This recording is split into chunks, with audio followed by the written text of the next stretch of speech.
اب طہارت کے کانٹیکسٹ میں آخری چیز تیمم، یہ انشاءاللہ تعالی 10-12 منٹ کے اندر کور ہو جائے گی، تیمم کے جو احکام ہیں۔ تو بھائیو، قرآن پاک میں سورۃ النساء کی آیت نمبر 43 اور سورۃ المائدہ کی آیت نمبر 6 کے اندر اللہ تبارک و تعالیٰ نے تیمم کا طریقہ ڈیٹیل کے تحت بتایا ہے، اور صحیح بخاری اور مسلم کی متفق علیہ حدیث ہے۔ یہ آیت کب نازل ہوئی؟ سورۃ المائدہ کی آیت نمبر 6۔ اس متفق علیہ حدیث میں آتا ہے کہ ایک سفر کے دوران سیدہ عائشہ رضی اللہ تعالیٰ عنہا کا ہار گم گیا، اس کی وجہ سے مسلمانوں کو اپنا قافلہ روکنا پڑا۔ جب قافلہ روکا، اسی دوران جو ہے وہ رات گزر گئی اور فجر کی نماز کا وقت آ گیا، اور لوگ سیدنا ابوبکر کے پاس شکایت لے کے آئے کہ آپ کی بیٹی نے سارے مسلمانوں کو رکوا لیا اور فجر کی نماز کا وقت نکل رہا ہے، اور یہاں پانی کے لیے، وضو کے لیے جگہ بھی موجود نہیں ہے، نہ پانی موجود ہے۔ تو سیدنا ابوبکر صدیق سیدہ عائشہ کے پاس آئے اور سیدہ عائشہ کو آگے خوب ڈانٹا۔ نبی صلی اللہ علیہ وسلم ان کی گود مبارک میں سر رکھ کے سوئے ہوئے تھے، سیدہ عائشہ کو انہوں نے جا کے مارنا بھی شروع کر دیا، باپ تھے ظاہر ہے، اور پیٹ پہ صحیح جو ہے وہ چٹکیاں کاٹی ان کی کہ یہ تو نے جو ہے ایک ہار کے پیچھے جو ہے سارے مسلمانوں کو ذلیل کروا دیا ہے۔ تو سیدہ عائشہ کہتی ہے مجھے بڑی تکلیف ہوئی، لیکن میں اٹھی نہیں کیونکہ نبی صلی اللہ علیہ وسلم میری گود مبارک میں سوئے ہوئے تھے۔ پھر آپ صلی اللہ علیہ وسلم بائی چانس بعد میں اٹھے، تو اس وقت آپ صلی اللہ علیہ وسلم پہ یہ آیات نازل ہوئی، سورۃ المائدہ کی آیت نمبر 6، اور وہ آیت میں پچھلی دفعہ تلاوت کر چکا ہوں۔ ابھی میں چاہ رہا ہوں کہ اس کانٹیکسٹ میں تیزی کے ساتھ اس کو دوبارہ سے، تاکہ یہ ربط بن جائے۔ بسم اللہ الرحمن الرحیم، یہ آیت سورۃ النساء آیت نمبر 43 بھی بالکل یہی ہے، صرف ایک چھوٹے سے لفظ کا فرق ہے، باقی ایگزیکٹ یہی آیت ہے، اور سورۃ المائدہ آیت نمبر 6۔ تو ان کنتم مرضی، اور جب کبھی تم ہو مریض، او علی سفر، یا سفر پر ہو، او جاء احد منکم من الغائط، یا تم میں سے کوئی شخص نچلی جگہ سے قضائے حاجت کر کے آیا ہو۔ اب ظاہر ہے قضائے حاجت کے بعد وضو بھی کرنا پڑے گا۔ او لامستم النساء، یا تم نے اپنی عورتوں کو چھوا ہو، یعنی جو ہے وہ ازدواجی تعلق قائم کیا ہو۔ فلم تجدوا ماء، اور تم میں سے کوئی شخص پانی نہ پائے، فتیمموا صعیدا طیبا، تو وہ تیمم کر لے پاک مٹی کے ساتھ، فامسحوا بوجوہکم، مسح کر لے اپنے چہروں کا، وایدیکم، اور اپنے بازوؤں کا۔ یہ بازوؤں کا انہوں نے ترجمہ کیا، لیکن اصل لفظ اید، میں نے بتایا تھا ید کا لفظ ہاتھوں سے لے کر، ہتھیلیوں سے لے کر کندھے تک بولا جاتا ہے۔ اس میں انشاءاللہ بتا دوں گا کون کون سے طریقے ہیں۔ اپنے ہاتھوں کا، ہتھیلیوں کا مسح کر لے، منہ، اس میں سے۔ تو یہ آیت نازل ہوئی، اور جب یہ آیت نازل ہوئی تو ایک صحابی نے پھر ندا کی، انہوں نے کہا اے آل ابی بکر، یہ تمہاری پہلی برکت نہیں جو ظاہر ہوئی ہو، اللہ تعالیٰ نے تمہاری برکت کی وجہ سے ہمیں یہ آسانی بھی عطا فرمائی، الحمدللہ۔ اب آخر میں 8 صحیح احادیث تیمم کے احکام اور مسائل کے حوالے سے، انشاءاللہ تعالیٰ 6-7 منٹ میں ہی ہماری گفتگو کنکلوڈ ہو جائے گی۔ صحیح مسلم کی حدیث ہے کہ آپ صلی اللہ علیہ وسلم نے ارشاد فرمایا کہ اللہ تعالیٰ نے 3 وجہ سے اس امت کو اگلی امتوں پر فوقیت دی ہے۔ 3 وجوہات یہ بھی ہیں، اس کے علاوہ بھی اور فوقیتیں ہیں، لیکن 3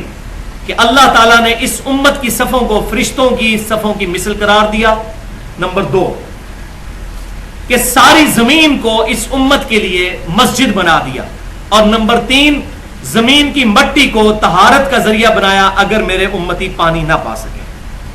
دوسری حدیث جامعہ ترمذی، سنن ابی داؤد اور سنن نسائی کی ہے کہ نبی صلی اللہ علیہ وسلم نے فرمایا کہ پاک مٹی مسلمان کے لیے، مسلم کے لیے پانی کی طرح ہے، اگرچہ 10 سال تک اس کو پانی نہ ملے۔ اگر پانی مل جائے تو پھر اپنی جلد کو تر کرو، ورنہ مٹی کے ساتھ ہی وہ سارے معاملات چلتے رہیں گے، وضو کا بھی غسل کا بھی، دونوں کا طریقہ ایک ہی ہے۔ وضو کے قائم مقام اگر تیمم کیا جائے یا غسل کے قائم مقام ایک ہی طریقہ ہے۔ تیسری حدیث صحیح بخاری اور مسلم کی متفق علیہ حدیث ہے، عمار ابن یاسر رضی اللہ تعالیٰ عنہ کہتے ہیں کہ ایک سفر میں مجھ پر غسل فرض ہو گیا، احتلام ہوا، نائٹ فال ہوا، تو میں نے اپنے پورے جسم کو مٹی میں لوٹ پوٹ کیا اور نبی صلی اللہ علیہ وسلم کے ساتھ نماز ادا کی۔ بعد میں آپ صلی اللہ علیہ وسلم سے میں نے ذکر کیا تو آپ صلی اللہ علیہ وسلم نے ارشاد فرمایا کہ عمار تیرے لیے اتنا ہی کافی تھا کہ تو اپنے ہاتھ زمین پر مارتا، اور پھر آپ صلی اللہ علیہ وسلم نے ان کو طریقہ سکھایا۔ صحیح بخاری میں بھی مسلم میں موجود ہے کہ آپ صلی اللہ علیہ وسلم نے اپنی دونوں ہتھیلیاں زمین پر ماری، پھر اپنی ہتھیلیوں پر جو مٹی لگی تھی اس پر پھونک ماری یوں کر کے، پھر اپنے چہرے کا مسح کیا، اور پھر اپنی دونوں ہتھیلیوں کا مسح کیا، اس میں ہتھیلی کے الفاظ ہیں، اپنے کف کا مسح کیا. تو آپ صلی اللہ علیہ وسلم نے پھر تیمم کا یہ طریقہ ان کو تعلیم فرمایا کہ تم یہ، یعنی کہ ایک ضرب لگائی اسی سے چہرے کا مسح اور ساتھ ہی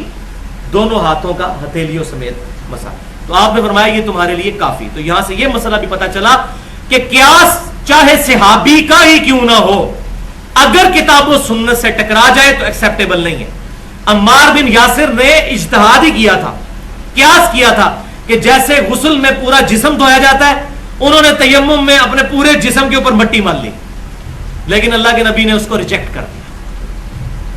تو امام حنیفہ، امام شافعی، امام مالک، امام احمد بن حنبل یا کوئی بھی امام بڑے سے بڑا، ان کی جوتیوں کی خاک میری آنکھوں کا سرما، لیکن ان کا کوئی اجتہاد کتاب و سنت کے مقابلے پر نہیں مانا جائے گا کہ وہ کروڑوں امام اکٹھے ہو جائیں ایک صحابی کے برابر نہیں ہو سکتے. صحابی کا اجتہاد نبی صلی اللہ علیہ وسلم نے نہیں مانا اور فرمایا اتنا ہی کافی تھا، یہ کرنا تھا تم نے. تو یہ مسئلہ بھی اس سے نکلا. چوتھی حدیث الموطا امام مالک میں گولڈن چین کے ساتھ سب سے بیسٹ سند، بخاری اور مسلم کی بھی جو سند ہے الموطا امام مالک میں، کہ امام مالک نے سنا امام نافع سے اور نافع نے عبداللہ بن عمر سے کہ وہ کہتے ہیں کہ انہوں نے ایک سفر کے دوران ان پر غسل فرض ہوا یا وضو کا معاملہ تھا، پانی نہیں تھا، تو انہوں نے ایک ضرب زمین پر لگائی مٹی پر، اس کے بعد اپنے چہرے کا مسح کیا، پھر دوسری ضرب لگائی اور اپنے دونوں ہاتھوں کا کونیوں سمیت مسح کیا، اور پھر قرآن کی یہی آیت تلاوت کی کہ اگر تم پانی نہ پاؤ تو اپنے چہروں اور ہاتھوں کا مسح کر لو. تو ابن عمر رضی اللہ تعالیٰ عنہما بھی ہمارے سلف ہیں، صحابی ہیں، ان سے پورے بازوؤں کا مسح اور دو ضربوں کے ساتھ ثابت ہے، لہذا یہ تیمم کا دوسرا طریقہ ہوا. اور تیسرا طریقہ آخری جو اس میں پانچویں حدیث سنن ابی داؤد اور سنن نسائی مسند امام احمد میں ہے، عمار بن یاسر رضی اللہ تعالیٰ عنہ ہی سے ہے کہ وہ جب تیمم فرمایا کرتے تھے، ایک سفر کے دوران انہوں نے تیمم کیا تو پہلی ضرب لگائی تو اپنے چہرے کا